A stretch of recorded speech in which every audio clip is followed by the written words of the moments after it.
안녕하십니까, 이재필입니다. 자, 일요일날 지난주에 영상을 좀 못 올려드렸던 것 같아요.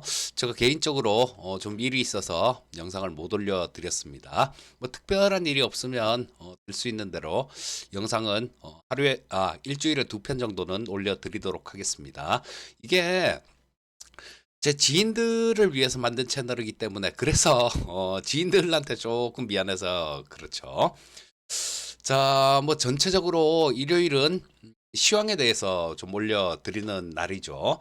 자, 저 미국 시장은 먼저 미국 시장 좀부터 살펴보면 미국 시장은 괜찮은 모습으로 마감됐습니다. 근데 조금 저 경제 지표는 안 좋은 경제 지표가 나왔죠. 어떤 게 나왔냐면 미시건대에서 저 조사하는 게 있습니다. 전화로 설문조사를 하는 건데, 뭐 소비자 심리 지수, 소비자 기대 지수, 소비자 신뢰 지수, 1년 기대 인플레, 5년 기대 인플레, 요런 게 발표가 됐는데 상당히 좀 안 좋게 나왔어요. 그럼에도 미국 시장은 급등했는데, 뭐 이유하고 뭐 그런 건 조금 이따 보기로 하고, 일단 숫자부터 보겠습니다. 자, 요거죠. 보시면, 자, 소비자 심리 지수, 소비자 기대 지수, 뭐 1년, 5년 기대 인플레, 요런 게 딱 요렇게 있습니다. 근데 지금 보시게 되면 소비자 심리 지수가요, 57.9로 나왔어요. 자, 그리고 소비자 기대 지수도 50.2, 소비자 평가 지수도 63.5. 자, 상당히 낮게 나왔습니다. 자, 그리고 그 반면에 인플레이션은 올라갈 걸로 그렇게들 보고 있습니다. 소비자들이. 4.9, 1년 기대 인플레는. 5년 기대 인플레는 3.9가 나왔는데요. 자, 이거 이렇게 보니까 높은지 낮은지 잘 모르시겠죠. 소비자 심리 지수가 57.9로 나온 게 2022년도 이때 이후로는 처음이에요. 자, 보시면 여기 나오죠. 여기 이때 56.8이 있었네요. 2022년 11월 달. 자, 이때 이후로는 지금이 어제 나온 지표가 가장 아래에 있습니다. 이 소비 심리가 그만큼 많이 떨어졌다라는 얘기예요. 쭉 보시면 뭐 66, 뭐 어쩌고 저쩌고 이렇게 쭉 나오죠. 쭉 나오다가 저 이때 이때까지만 하더라도 1월 달까지만 하더라도 그쵸? 뭐 71, 60, 2월 달까지 64였었는데 이 12월 달에 74 정점을 찍고요. 그러고 난 다음 밀렸습니다. 떨어졌는데 요게 트럼프가 취임한 게 1월 20일이죠. 아마 트럼프가 취임하면서 그 관세에 대한 부분들 뭐 이런 데 대해서 지금 여러 가지 뭐 하루에도 몇 번씩 말이 바뀌잖아요. 자, 그래서 아무래도 소비 심리가 위축될 수밖에 없는 그런 상황이었던 것 같습니다. 자, 근데 소비 심리가 좀 위축이 됐는데 이게 뭐 소비자 기대 지수도 그렇고 평가 지수도 마찬가지 다 떨어졌으니까요. 이 기대 인플레 이게 또 좀 걱정입니다. 자, 1년 기대 인플레가 4.9%, 5년 기대 인플레가 3.9%가 나왔어요. 이 3.9%는 우리 미국이 저 물가가 급등을 해서 막 연준에서 자이언트 스텝으로 막 이렇게 0.75%씩 이렇게 금리를 인상을 한 게 그게 2022년입니다. 2022년인데 이때도 한번 보면요. 지금처럼 이러지는 않았어요. 자, 한번 보겠습니다. 지금 3.9가 나오고 있죠. 5년 기대 인플레가. 2022년도에도 보시게 되면 이런 모습이에요.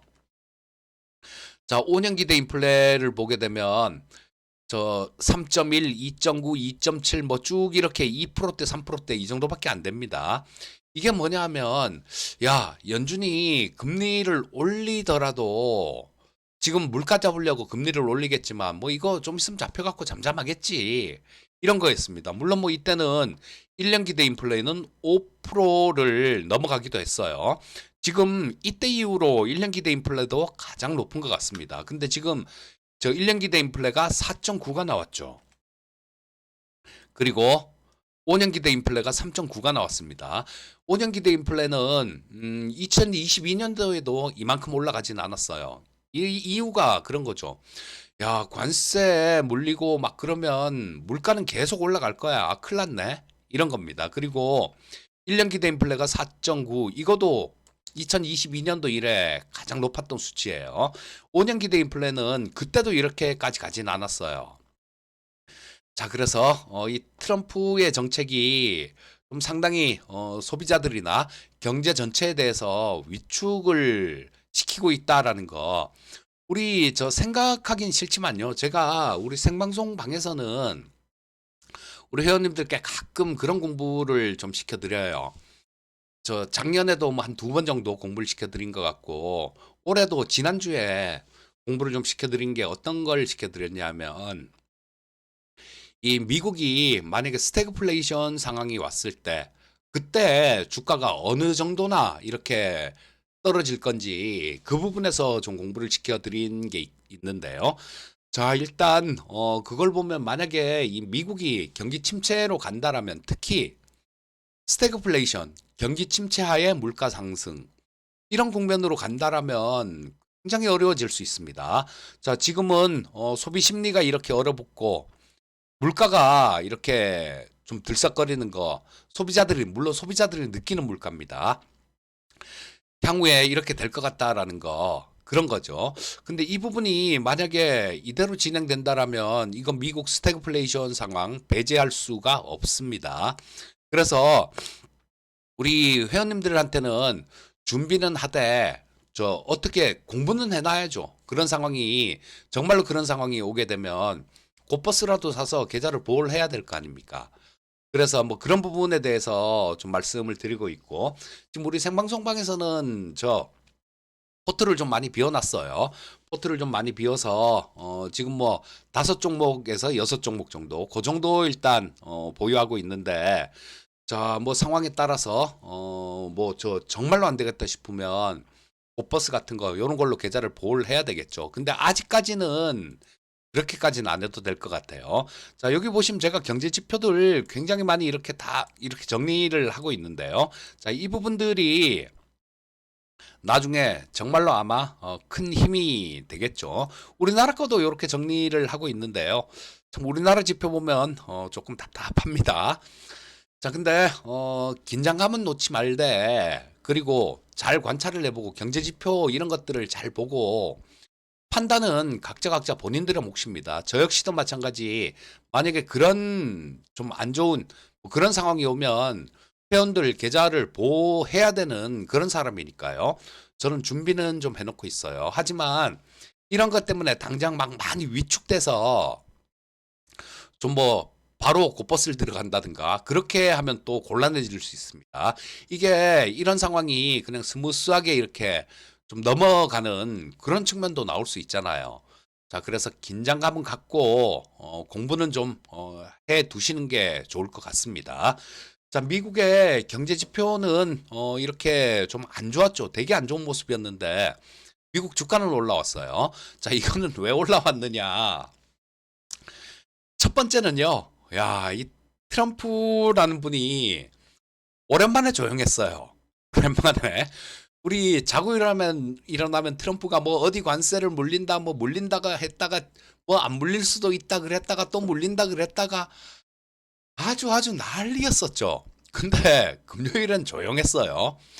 트럼프가 입을 꾹 닫고 있으니까 시장이 그나마 조금은 안도했던 겁니다. 그리고 또 한 가지 중요한 요인이 하나 더 있었죠. 그건 뭐냐면 여기서 뭐 점점 이렇게 좀 하락한 가장 큰 원인 중에 하나가 저는 미국의 셧다운 우려감 이런 거였다라고 봅니다. 예산안 저 통과 시한이 지난주 금요일, 그러니까 14일까지였어요. 14일까지였는데 이 부분이 우리나라 금요일 아침 장 열 때 그때까지도 해결이 안 됐습니다. 그래서 제가 회원방에서 아침 시황을 하면서 그때 딱 보니까 미국의 선물 시장이 플러스가 많이 났었어요. 자, 그래서 이런 부분들이 있었는데 우리 회원님들께는 금요일 날 아침에 시황 방송하면서 미국에 셧다운 우려감이 있는데 요게 해결되는 거 아닌가 싶은 생각이 듭니다. 그리고 아침에 그런 말씀드리고 장중에도 마찬가지 저 중간 시황할 때 그때도 미국이 저 우리나라 시장뿐만 아니라 다른 나라 시장도 다 견조했었죠. 미국이 많이 하락했었는데 이날이죠, 이날. 이날 미국 시장 끝나고 난 다음에 많이 미국이 빠졌었는데 아시아 시장, 우리나라 시장도 견조했고요. 일본도 괜찮았습니다. 그리고 중국, 대만 다 견조한 모습이었어요. 이걸 보고 아마 오늘 저녁에 미국의 예산안이 통과가 돼서 이 셧다운은 면할 것 같습니다라는 말씀을 드렸는데 그 부분이었어요. 자, 이거 미국은 저거죠. 저 양원에서 다 통과가 되고 그리고 저 대통령까지 사인을 해야지 법안이 되는데요. 이 미국 상원에서 민주당 의원들이 저 이 좀 불만이 좀 있었죠. 예산안에는 저 6개월짜리 예산안을 통과를 시켰는데요. 자, 이 비국방 저 프로그램들 뭐 이런 것들 감축시키고 근데 뭐 군사 지출은 조금 늘리는 걸로 그렇게 하고 또 트럼프한테 더 많은 예산 지출 결정권을 부여하는 이런 법안이었어요. 그래갖고 이 민주당 쪽은 미국 민주당입니다. 좀 이게 마음에 안 들어서 반대 의견을 표명했었는데 어제 뭐 갑자기 그런 얘기를 했네요. 예산안도 나쁘지만 셧다운은 더 나쁜 거다. 이러면서 6개월짜리 예산안을 통과시켰다라는 그런 뉴스가 있어서 요게 미국 시장을 강하게 이렇게 치고 저 들어올리는 그런 역할을 한 에너지가 됐다라고 보시면 될 것 같습니다. 자, 그리고 뉴스들 나온 것들 좀 보게 되면 우리나라가 민간국가 목록에 추가됐다라는 미국에서 민간국가 목록에 추가됐다라는 그런 뉴스가 있었습니다. 이거는 트럼프 정부 들어와서 한 게 아니고요. 트럼프 때 한 게 아니라 바이든 때 한 겁니다. 올해 초 1월 달 정도에 우리나라를 민간국가, 그러니까 이 민간국가도 뭐 한 세 개의 단계가 좀 있어요. 근데 가장 낮은 거, 이 단계에 등재를 했는데요. 뭐 지금 당장은 그 뭐 과학기술이나 이런 부분 협력에 대해서 크게 문제는 없을 겁니다. 근데 이 민간국가에 저 바이든 정부에서 좀 포함을 시킨 게 우리나라 계엄 관련된 12월 달에 계엄이 있었잖아요. 그 영향이 좀 컸던 것 같습니다. 근데 지금 뭐 올해 저 오늘도 마찬가지 아직까지도 대통령 탄핵에 대한 그 결과가 나오지는 않고 있는데요. 빨리 좀 뭐 어떻게 되든 간에 빨리 좀 나왔으면 좋겠습니다. 매주 이 국민들 저기 뭐 찬성파가 있고 반대파가 있죠. 자, 나눠서 그렇게 뭐 수십만 명씩 이렇게 나눠서 그 싸우는 거 이거 결코 바람직한 거 아니죠. 전 진짜 걱정입니다. 이게 저 헌재 결정이야 뭐 아마 이번 주에 나올 가능성이 많죠. 근데 그 치유하는 과정 그런 과정에서 또 다른 뭐 충돌 사태나 이런 게 생기지 않을까 그게 제일 걱정입니다. 아, 그래서 제발 좀 예, 빨리 그 탄핵에 대한 부분들은 결정이 나고 국민들도 그냥 일상으로 돌아가서 평온한 그런 생활을 좀 할 수 있었으면 좋겠습니다. 자, 일단 뭐 우리나라 같은 경우는 아직까지는 뭐 이런 부분들이 별로 그렇게 크게 작용하지가 않는데요. 만약에 어떤 소요 사태가 확 일어나서 뭐 굉장히 혼란한 그런 사회가 되면 주식시장도 영향을 받겠죠.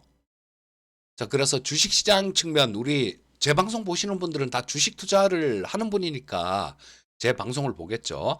제발 좀 그 소요 사태라든가 뭐 이런 것들은 없었으면 하는 그런 바람이 좀 간절합니다. 자, 그리고 뭐 우리나라 시장 같은 경우는 뭐 지금 다른 나라 시장들보다는 굉장히 견조해요. 대부분의 아시아 시장이 올해 들어서 많이 났습니다. 미국도 지금 나스닥 보시게 되면 올해 들어서 자, 올해 시가가 여기잖아요. 여기서 시작했습니다. 나스닥 기준으로는 저 이날 기준으로 해갖고 10%가 넘게 빠졌었어요. 자, 그러니까 상당히 좀 크게 하락했는데 우리나라만 플러스입니다. 작년에 바보짓하고 못난이 짓 했던 그런 부분들이 올해 좀 키 맞추기가 진행되는 과정이다. 이렇게 보시면 될 거고요. 자, 이런 분위기를 상대적으로 견조한 분위기를 계속 좀 이어가 줬으면 하는 바람이 큰데 뭐 그 부분은 지금 현재로서는 괜찮을 것 같아요. 현재로서는 괜찮을 것 같은데 앞으로 또 그게 변수가 될 수 있죠. 탄핵에 대한 결정이 나오고 또 어떻게 진행돼 가느냐 이런 부분들이 변수가 될 수는 있겠지만 지금 뭐 현재 상태로는 조금 괜찮은 것 같으니까 긴장만 놓치지 않고 좀 보신다라면 뭐 우리나라 시장 같은 경우는 지금으로서는 뭐 다음 주도 괜찮을 확률이 높겠다 이런 생각이고요. 돌발적으로 큰 변수만 나오지 않는다라면 괜찮을 것 같습니다. 하지만 그런 큰 변수가 될 경우에는 또 대응도 좀 해야 되겠죠. 자, 그리고 삼성 SDI 관련해 갖고 말씀을 드릴게요. 와, 2차 전지 쪽을 거의 뭐 2년 가까이 안 보고 있다가 1년 6개월 이상 안 보고 있다가 처음 관심 가진 종목이 삼성 SDI인데 그리고 제 채널에서도 이날 좀 올려드렸죠. 이날 좀 올려드렸는데 자, 어제 저 금요일 날 갑자기 유상증자가 나와버렸습니다. 자, 근데 이 유상증자 같은 경우는 그 금융감독원에서 중점심사 1호로 선정했다 이런 뉴스가 있네요. 자, 이거 전에 보면 그 이수페타시스도 마찬가지였었죠. 이수페타시스도 금융감독원에서 막 이렇게 또 제재를 한 그 못하게 그러니까 규모를 조금 줄인 그런 부분들이 있었죠. 그리고 그 전에 뭐 두산에 저 마켓하고 두산 로보틱스 합병하는 거 요런 부분들도 금융감독원에서 좀 제동을 걸었던 내용이 있는데요. 자, 이 삼성 SDI에 대해서도 금융감독원에서 좀 뜯어보겠다라는 얘기입니다. 저 근데 되게 좀 낯설어요. 과거에는 기업이 유상증자를 하면 뭐 이런 부분들이 없었는데 자, 뭐 금융감독원에서 이거를 좀 그렇게 관여를 합니다. 최근 들어서는. 자, 근데 이래서 상법 개정안이 통과가 돼야 되는 거예요. 저는 그 주식 투자하시는 분들은 좌우, 진보, 보수 이런 걸 다 떠나서요. 상법 개정안 정도는 진짜로 찬성을 해야 된다라고 봅니다. 왜냐하면 이건 주주 충실의 의무죠. 이사들이 지금 회사에 충실하라고 이렇게 법에 나와 있습니다. 근데 그거를 주주한테 충실해라. 이런 걸로 법을 뜯어 고치는 거예요. 자, 근데 지금까지 못된 짓들을 엄청나게 많이 했잖아요. 기업들. 개인 투자자들 뒤통수 치는 그런 경우가 얼마나 많았습니까? 아마 이 삼성 SDI 유상증자 같은 경우도 마찬가지로 그 이사의 주주 충실 의무가 있었다라면 이렇게 쉽게 결정이 났을까라는 그런 물음표를 또 좀 갖게 됩니다. 자, 그래서 일단 뭐 상법 개정 관련해 갖고 이게 좋다 나쁘다 그런 얘기를 하려고 한 게 아니라 자, 뭐 일단 중점 심사 1호로 선정됐다라는 뭐 그런 내용이 있었다는 거 말씀드리고 그리고 원론적으로 한번 볼게요. 자, 이거 삼성 SDI 기업 내용에 대해서는 뭐 간단한 기업 내용에 대해서는 제가 수요일 날 삼성 SDI를 제 채널에서 올려드렸죠. 자, 근데 유상증자를 하는데 저 미국 법인 요거 GM하고 그 과거에 벌써 뭐꽤 오래됐죠. 미국 법인을 설립하자 이런 내용이 있었는데 그 법인에 투자하는 거 그리고 헝가리 쪽에 공장 증설하는 거 그리고 또 전고체 쪽 요런 쪽에 투자하는 거 크게 보니까 세 가지 내용이더라고요. 자, 이거 미국에 투자를 하는 거는 그 부분 때문 아닐까 싶은 생각이 들어요. 어차피 트럼프가 임기가 지금 4년이나 남았지 않습니까? 그러니까 트럼프 임기에 대비해서 선제적으로 미국에 투자하는 거, 뭐 그런 부분들 아닐까 싶은 생각이 들고요. 헝가리에 생산 캐파 증설하는 거, 요건 노스볼트가 파산을 냈죠. 그래서 뭐 이 부분을 빈틈새를 노리고 헝가리 쪽에 생산 캐파를 키워서 그 노스볼트가 갖고 있던 거 이런 부분들을 좀 뺏어오자 이런 거 같고 가장 중요한 건 저는 전고체 쪽이라고 봅니다. 이 전고체 같은 경우는 말씀드렸듯이 수요일 날도 말씀드렸어요.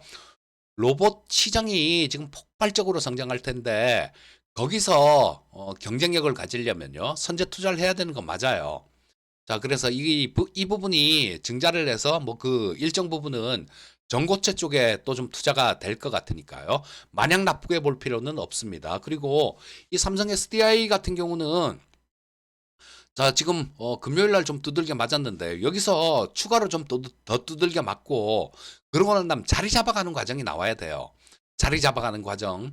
그런 과정이 이렇게 나온다라면 글쎄요. 뭐 삼성 SDI 같은 경우는 추가로 또 관심을 가져봐도 되지 않나 싶은 생각이 듭니다. 자, 오늘은 요 정도까지 해야 될 것 같습니다. 자, 수고 많으셨고요. 항상 성공 투자하시기 바라겠습니다. 감사합니다.